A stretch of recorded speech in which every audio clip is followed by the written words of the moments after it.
Bismillahirrahmanirrahim. Assalamualaikum warahmatullahi wabarakatuh.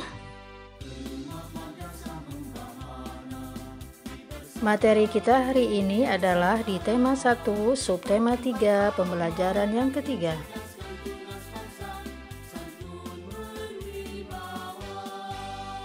Dengan tujuan pembelajaran, menjelaskan sifat bunyi, memantul dan menyerap dengan benar. Kemudian, menyajikan laporan tentang sifat bunyi, memantul dan menyerap dengan benar dan sistematis. Soleh-solehahku, pernahkah kalian bermain engklek? Permainan engklek adalah permainan tradisional yang sangat banyak dimainkan oleh anak-anak Indonesia. Ibu guru pun dulu sewaktu seusia kalian sering bermain engklek. Engklek merupakan permainan lompat pada bidang datar yang digambar di atas tanah. Permainan engklek biasa dimainkan oleh 2-5 orang.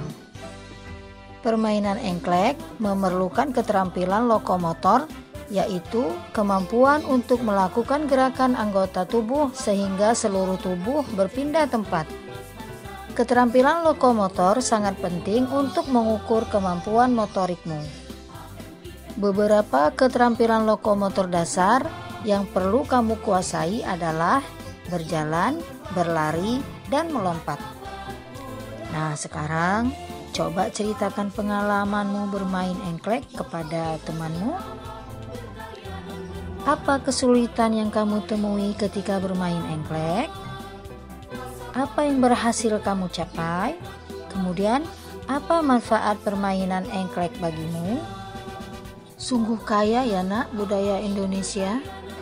Kita dapat mencicipi makanan beragam, bermain permainan tradisional yang berbeda, dan tentunya mengenal kebiasaan yang berbeda. Dan masih banyak hal yang kita bisa pelajari dari keanekaragaman itu.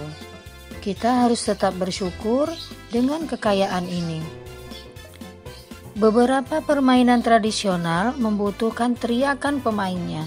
Semakin banyak yang berteriak, maka semakin banyak pula suara yang kita dengar. Pernahkah kamu mencoba berteriak di lapangan? Apa yang terjadi? Coba bandingkan ketika kamu berteriak di kamar mandi. Apa perbedaannya? Bunyi yang mengenai permukaan suatu benda dapat dipantulkan atau diserap.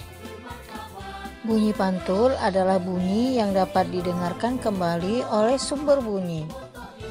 Bunyi dapat memantul jika dalam perambatannya dihalangi oleh benda yang permukaannya keras, seperti kayu, kaca, dinding, seng, keramik, atau besi. Bunyi pantul juga terdapat pada beberapa jenis alat musik seperti gendang dan angklung. Hukum pemantulan bunyi sama seperti hukum pemantulan cahaya, yaitu bunyi datang, bunyi pantul, dan garis normal terletak pada satu bidang datar. Kemudian, besar sudut yang datang sama dengan besar sudut pantulnya. Bunyi pantul terbagi menjadi 2, yaitu gaung atau kerdam, kemudian gema. Gaung atau kerdam terjadi karena bunyi dipantulkan oleh benda yang jaraknya dekat dengan sumber bunyi. Gaung mengganggu bunyi aslinya sehingga suara yang terdengar menjadi tidak jelas.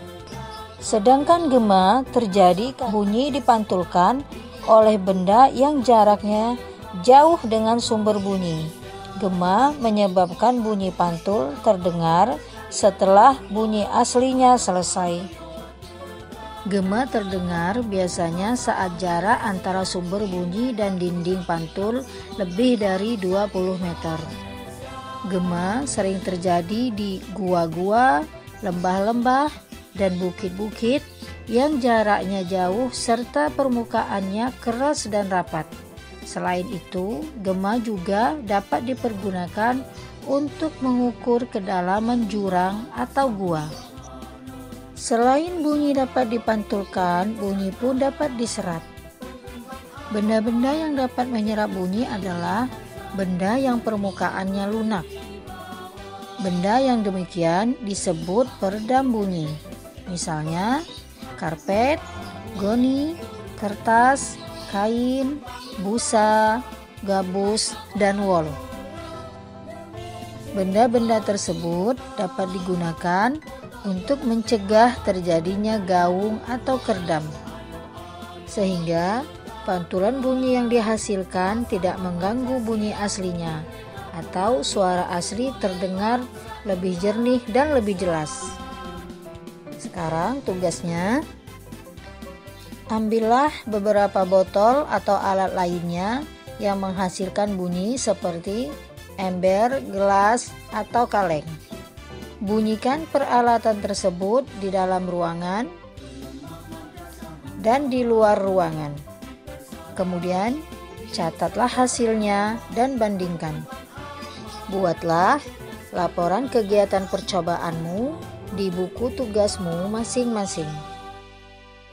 Nah, soleh-solehahku, Ibu cukupkan dulu materi kita hari ini. Tetap semangat belajar di rumah, tetap jagalah kesehatanmu, dan kita berjumpa di video pembelajaran Ibu selanjutnya. Ibu akhiri, wassalamualaikum warahmatullahi wabarakatuh.